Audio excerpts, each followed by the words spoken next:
ሰላም ሰላም ሙስሊምም ክርስቲያንም እንዴት ናችሁ? ባላችሁበት ቦታ ፈጣሪያችሁ እቅፍ ድግፍ አርግቶ ይጠብቃችሁ። ጥላና ከለላ ጋሻ ይሁንላችሁ። በምትሄዱበት ሁሉ በምትራመዱበት ሁሉ ፈጣሪ ከፊታችሁ ይቅደም። በሰው ዘንድ የተወደዳችሁ ያድርጋችሁ። የምትሰሩበትን ብር በላባችሁ ያገኛችሁትን ብር ፈጣሪያችሁ በረከት በበረከት ያድርግላችሁ። የቤተሰቦቻችን ክፉ አያሰማችሁ። ከድንገተኛ አደጋ ከድንገተኛ ሞት ከሚሰማ ኃጢአት ሁሉ ፈጣሪ ይሰውራችሁ እያልኩኝ ብቅ ጥልቅ ፈካ ደመቅ ነጠፍ ጠሽ ጠንቧ ብዬ መጥቻለሁ። ሄሉንና ያበን ይዤ ከቸቸች ብያለሁ ማለት ነው። ከዚህ በመቀጠል ትላንትና እንደለቀቁት ማለት ነው ያቡና ሄሉ ፏ ብትን ብለው ቋቁም ቡጭ ብለው ነው የዋሉት። እንዴት አባቱ ያምራሉ ማለት ነው። ከሴት ምቀኛ ከወንድ ተንኮለኛ ከጓደኛ መተተኛ ይሰውራቸው በማለት መጥቻለሁ ማለት ነው። ውበቱን ጥሎባታል። ግርማ ሞገሴ ነሽ ምናምን እያለ ምናምን ያው በቃ እቅፌሽን ውትፌሽን ስትል እንዴት አባቱ ነው የሚያምሩት። ወይ ሄሉ እኮ ውትፍ ስትል በቃ ወንዶቹ እንዳሉ ቀልጥ ነው የሚሉት። በቃ እቅፍ ስታደርጋችሁ ፍዝዝ ድንዝዝ እኮ ነው የሚሉት። ዋይ አስተቃቅፍምማ ትችያለሽ እናቴ ትችያለሽ። ትንሽ ግን ማለት ነው ሄሉ የቀረ ነገር አለ። አስተቃቀፍሽ ላይ እግርና እግር ግጥሜሽን ቀርቷል። እግርና የያቡና የአንቺ ወገብና ወግ ግጥም ማለት አለበት። ላስታውስሽ ብዬ ነው እንዴ ከሱ እኮ ነው ፍቅር ያዘን። መጀመሪያም ለናብድ የቻልነው እኮ በቅፌሽን በልፌሽን በስመ አብ ወወልድ ወመንፈስ ቅዱስ ጭራ እኮ ነው ያስበቀልሽን ሄሉ ጭራ። ዋይ ሌሊቱ አይቀረን ሽንታችን ሽንሻና አይቀረን። ሰው ሽንቱን እየሸና ያንቺን ነው የሚያው። እኔማ ሌሊት ራሱ ከአንዴም አራቴ አምስቴ እኮ ነው እየደጋግ ከእንቅልፌ እንደባነንኩ ውቃቢ እንደያዘው ሰው እናቴ። ሰው ወደ ጸሎት ጠዋት ይነሳል። እኔ ጸሎቴን የማደርገው አንቺ በምትለቂው ነው እናቴ። በቃ እናንተን ሳይ ፍዝዝ ድዝዝ ስራ ሁሉ ደስ ብሎኝ ነው የምውለው። እና ምንድነው የምልሽ ልጅዬ ያቺ ቅፌሽንሽን አትተይ። አሁንም ቅፌሽን አለች፣ ግን እግርና እግርሽ ጥግት ብሎ ግጥሜሽን ይቀራል። ውበትሽ እሱ ነው። ላስታውስሽ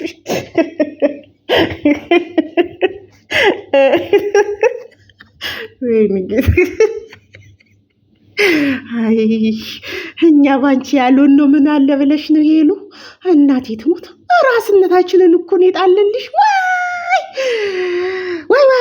ዋይ ሰው ሁሉ ሆስፒታል ገብቶ ሰውን የተሳሳተ መርፌ መውጋት ሁሉ ጀምሮ በአፍጢማችን መተከል ሁሉ ጀምረን ሆስፒታል ሁሉ ገብተን አይሄሉ እኛ እኮ በጭጨን ነበረ እኮ እንደ ፈጣሪ ነው ከሰማይ አንስቶ ወደ ምድር ወርውሮ ነው ሰላም ይሆን ነው እንጂ እና ምን ልልሽ ነው ያ ውበትሽን ቅፌሽን አሁንም አለ፣ ግን ድምቄሽን አድርጊው። ድምቄሽን እግርና እግር ግጥሜሽን ወትፌሽን ወገብ ጥብቄሽን አድርጊው ለማለት ነው። ለማስተዋል ነው ለማስተዋስ ነው። ለማንኛውም በጣም ነው የምታምሩት። እግዚአብሔር አምላክ ይጠብቃችሁ፣ ከክፉ ነገር ይሰውራችሁ፣ በመንገዳችሁ ሁሉ ይከተላችሁ፣ ፍጻሜያችሁን ያሳምረላችሁ። በጣም ነው ደስ የምትሉት። የሰው ልጅ ፍጻሜው ሲያምር ነውና ፍጻሜያችሁን ያሳምረላችሁ። በጣም እግዚአብሔርም ማለት እግዚአብሔር ከሰማይ አንስቶ ምርጥ ሰው ሰጥቶሻል። ተንከባከቢው፣ በደንብ አድርገሽ ያዥው። ሲቀጥል ደግሞ እንደ አስተያየት የምሰጥሽ ነገር እኔ ማለፍ አልችልም ያየሁትን ነገር። አሁን ለምሳሌ ትላንትና ያቦ ቤተሰብ ጋር ይዤሽ ልሂድ ብሎ ነበረ እና እሱ በጣም ደስተኛ ነበረ። ከቤተሰብ ጋር ሊያስታውቅሽ ከፊቱ ይነበባል ደስታው ማለት ነው። አንቺ ደግሞ ስትሰሚ ምንድነው በፍጹም አልሄድም ብለሽ ቅስሙን በአንዴ ስብር አደረግሽው ማለት ፊቱ ላይ ይነበባል። እግዚአብሔርን ስልሽ አንዳንድ ጊዜ በራሱ የሚተማመን ሰው ለወደፊት የሚያስብሽ ሰው ነው ቤተሰብ ጋር በክብር ይዞሽ ሊሄድ የሚዘጋጀውና እዚህ ነገር ጋር አልሄድም ምናምን ባቲ ቤተሰቡን ባታሳፍሪ ከእንደገና በጓደኞቹ ፊት ደግሞ ባታሳፍሪው እኔ ደስ ነው የሚለኝ። እቺን ባህሪሽንም ተወት አድርጊ። ምክንያቱም በአሁን ዘመን ቤተሰብን ላሳውቅ አይደለም የሚለው። በአሁን ዘመን እናቴ ወንዱ እንሸክሽክሽ ነው እንሸክሽክሽ እንብላሽ ነው። ስለዚህ ይሄ ሰው ይወድሻል ያፈቅርሻል፣ ከቤተሰቡ ጋር ሊያስታውቂ ደስተኛ ነው መሆን ያለብሽ። ድንገተኛ ብሎ ነገር የለም። አንቺ እንደዚሁ ለብስሽ ብትሄጂ ይሄ ራሱ እንደ ጥበቡ ራሱ እኮ ያንቺ ውበት ግርማ ሞገስ ሞዴሊስት እኮ ነው ያደረገሽ። ስለዚህ ደስ ብሎሽ ደግሞ ብቻሽን ብትሆኚ እነ ልዑል ስለነበሩ በዛን ሰዓት እሺ ችግር የለም እተዋወቃለሁ ብትዩ ምን ያህል ደስ እንደሚለው እግዚአብሔርን እሽታ አታብዢ። ምክንያቱም ብዙን ጊዜ እሽታ አልኩኝ ለወሬ ቸኩዬ እምቢ ማለት አታብዢ። በቃ የሚልሽን ነገር እሺ እሱን የሚያስደስተው ነገር ከሆነ ከማድረግ ወደኋላ አትበይ። አሁን ለምሳሌ ሌላ ጊዜም እኮ ይዞሽ ቢሄድ ምንም ጨምሪው ምቀንሹ ነገር የለም ገባሽ? ምንም ነገር አሁን እንዳማረብሽ እንደዛም አምሮብሽ ነው የምትሄጂው።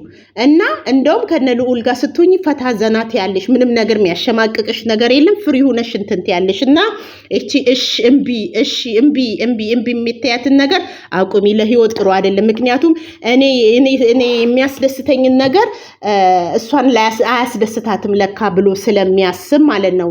እምቢ በምትዩ ሰዓት ኧረ ልዑል ኧረ መላበል ምናምን ነው ያለው። ገባሽ አይደል? እንግዲህ ከሱ ይልቅ ልዑልን እንደምትሰሚው አድርጎ ነው እሱ በጭንቅላቱ የሳለው። ስለዚህ ማለት እምቢታ አታብዢ ብዬ ነው የሚለው። እሱ የሚደሰትበትን ነገር አንቺም ደስተኛ ሆነሽ ማድረግ ነው ያለብሽ። አንቺ የምትደሰችበትን ነገር እሱም ደስተኛ ሆኖ ነው የሚያደርገው ማለት ነው። ስለዚህ በዚህ እምቢ የምትያትን ነገር ብታቆሚ ደስ ይለኛል ማለት ነው። ምንም የሚያስደነግጥ የሚያስፈራ ነገር የለም።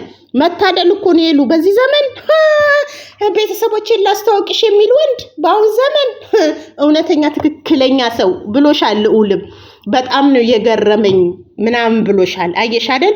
እሱ ቢሆን እንዲህ ላያደርግ ይችላል እና የእሱን እንትን አድንቆለታል። ስለዚህ በዛ ሰዓት ችግር የለም ልዑል መሄዱ ከሆነ አብረን እንሄዳለን ችግር የለም ብትይ ምን ያህል ደስ እንደሚለው። ግን እየከፋውን ቢሆን ያንቺን እንትን ነው የጠበቀልሽ። ስለዚህ ምናልባት በሆነ አጋጣሚ ላስተዋውቅሽ ቢል አሁንም ድጋሚ እንዳትይ እምቢ ፈራለሁ ምናምን እንዳትይ። መፍራት ምናምን የለም። በቃ ህይወት ብለሽ ጀምረሻል። እህቱን ነው እንጂ እንትን እህቱን መተዋወቅ ማለት ከአንድ እርምጃ ተራመድሽ ማለት ነውና ይሄንን እንብታሽን አቁሚ ብዬ ነው እንደህት የምነግርሽ። እሱ የሚልሽን ቃል ደግሞ ከማክበር ወደኋላ እንዳትይ። ምክንያቱም ትላንትና ከተረዳውን ነገር እሱን እኔ ፈራለሁ ምናምን ኧረ ልዑል መላበላት እስቲ አንተ እንትን በላት ምናምን አለው። ምክንያቱም ከኔ ይልቅ እሱን ትሰማዋለሽ የሚል ጭንቅላቱ ስላለ ማለት ነው። እሱ የሚልሽን ነገር ከመፈጸም ወደኋላ እንዳትይ። ብዙን ጊዜ እንደዚህ አይነት ነገሮች ክፍተት ይፈጥራሉና ይሄን ነው የምልሽ። መጨረሻችሁን እግዚአብሔር አምላክ ያሳምርላችሁ። በጣም ነው የምታምሩት፣ በጣም ነው የምታስቀኑት። በቃ ጠላቶች ብን እንደሚሉ እንግዲህ በትላንትናው ዕለት ይታያል። ምቀኞች አሉ በዙሪያሽ በከበቡሽ ያመለጥሻቸውን ብዙዎች ስላሉ ማለት ነው። እንደዚህ ያመለጥሻቸው እንደ እንቁላል ስትያቸው የነበሩት አሁን በዚህ ሰዓት ሲያዩ እንደ ሬት ነው ብን ነው የሚሉት። ወይኔ በገዛጄ ብለው ነው እርግጠኛ ነኝ። በገዛጄ ቀጥታ ዩቲዩብሽን እንደሚከታተሉ እኔ እርግጠኛ ነኝ። በቃ ባዩ ቁጥር ጭንቅላታቸው ቂው በገዛጄ ነው ያጣዋት ምናምን እንደሚሉ እርግጠኛ ነኝ። ምክንያቱም ከማንም በላይ ቆንጆ ወንድ ነው። ቁመናው ያምራል፣ መልኩ ያምራል። በዛ ላይ አስተሳሰቡ የሚያምር ሰው ነው። በዛ ላይ ደግሞ አሰብኩት እኮ የምትወልዱ ልጅ ራሱ አቤት እንዴት አባቱ እንደሚያምር። ለማንኛውም የመጀመሪያሽ ልጅ ወንድ ነው የሚሆነው። ወንድ ልጅ ነው ከመጀመሪያሽ የምትወልጂው። ትንቢቴ ይፈጸም ዘንድ ግድ ነው። ምን አለሽ ጂጂ በይ? ወንድ ነው የምትወልጂው። ወንድ ነው የመጀመሪያ ልጅሽን የምትወጂው እንጂ እንግዲህ መብርሃን ትባርክልሽ። ያረገሽ ቀን ወንድ ነው የምትወልጂው። ወይኔ ጂጂዬ እንዲህ ብላይ ነበር ወይ እንድትይ ነው የምፈልገውና መብርሃን ጣልቃ ትግባ። በጣም ነው የምንወዳችሁ የምናከብራችሁ። ፍጻሜያችሁን ደግሞ እግዚአብሔር አምላክ ለማየት ያብቃን። በቃ የእህትነት እምቢ የምትያትን ቃል እሱ የሚልሽን ቃል ከማድረግ ወደኋላ እንዳትይ። ቤተሰቦቹን ጓደኞቹን አታሳፍሪ ማለት አሁን ለምሳሌ በጓደኛ ፊት በቤተሰብ ፊት ወደ ቤተሰብ እንይ ስትይ አጠገቡ ሰው ካለ ያፍራል። ገባሽ አይደል? በሰው ፊት አታሳፍሪው። እምቢ ምናምን ከአንደበትሽ አይወጣ። የፈለገ ብትፈሪ ምን ብትይ የእሱን ቃል ለመፈጸም ወደኋላ አትበይ። እሱም ቢሆን እንደዛ ማለት ነው። ስለዚህ እግዚአብሔር ይመስገን። አወዳድቅሽ በጣም አምሯል። ፈጣሪ እውነት በንጹህ ልብ ለካ እግዚአብሔር ሰውን ከለመኑ ቀላል አይሰማም። የብዙ ሰው እንባ ነው ያለበትና በጣም ደስ ብሎናል። እና ምንድነው ቅፌሽን ልፌሽን ውትፌሽን በሌሊት 10 ጊዜ 50 ጊዜ በቀን 50 60 ጊዜ የምናየው ነገር እንዳይቀርብን ትዝ እንዲልሽ ነው እንዳረሺ ነው። በቀደም ግን ማለት በቀደም ምን የሆነ ነገር ትዝ አለኝ። ወይ በቀደም እንትን ያም ማለት ነው እቅፍ ሲያደርግሽ ዊግና ጸጉርሽና ሰዓቱ አንድ ላይ ጥብቅ ሲል ወይኔ የሆነ ነገር ትዝ አላለኝ። አይኔ ላይ ነው ብልጭ ያለው ብልጭ ነው ያለው። ብዙዎቻችሁ ያ ነገር ትዝ ብሏቸዋል። ሰዓትና ያ ሰዓት ላይ ጸጉሯ ሲጠመጠም ምን ትዝ አላችሁ? ወይኔ ብላችሁ ቂው ብሎ ጭንቅላታችሁ ያሰበው ነገር አለ አይደል? እንደኔ እግዚአብሔርን የኔ ፎቶግራፍ ነው ቂው ብዬ ያስታወስኩት። እና ለማንኛውም መልካም ውሎ መልካም ምሽት ይሁንላ። ወዳችኋለሁ።